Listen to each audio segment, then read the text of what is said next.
ಜಮೀನು ಹದ್ದುಬಸ್ತು ವಿವಾದ, ಲೋಕಾಯುಕ್ತರಿಗೆ ದೂರು, ವಿವಾದಕ್ಕೆ ಅಂತ್ಯ ಕಾಣದ ಅಧಿಕಾರಿಗಳು. ಹೌದು, ಇದು ಚಳ್ಳಕೆರೆ ತಾಲೂಕಿನ ತಳಕು ಹೋಬಳಿ ವ್ಯಾಪ್ತಿಯ ಹನುಮಂತನಹಳ್ಳಿ ಗ್ರಾಮದ ರಿಜಿಸ್ಟರ್ ಸರ್ವೆ ನಂಬರ್ 13/1 6/1 ಜಮೀನಿನ ಗಡಿ ಗುರುತಿಸಿ ಕಲ್ಲುಗಳನ್ನು ಹಾಕಿಸುವಂತೆ ಚಿತ್ರದುರ್ಗ ಜಿಲ್ಲೆಗೆ ಲೋಕಾಯುಕ್ತರು ಭೇಟಿ ನೀಡಿದ ಸಂದರ್ಭದಲ್ಲಿ ಸಾರ್ವಜನಿಕರಿಂದ ಅಹವಾಲು ಸ್ವೀಕರಿಸುವಾಗ ಗ್ರಾಮದ ನಿವೃತ್ತ ಶಿಕ್ಷಕ K Chandrappa register survey number 13/1 6/1 ಜಮೀನಿನ ಗಡಿ ಗುರುತಿಸಿ ಕಲ್ಲುಗಳನ್ನು ಹಾಕಿಸಿಕೊಂಡು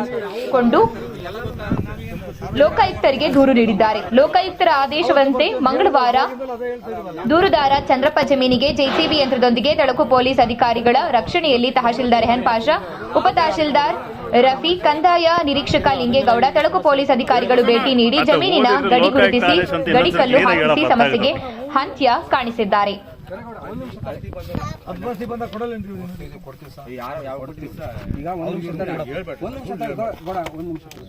ಈಗ ನೀನು ಅರ್ಜಿ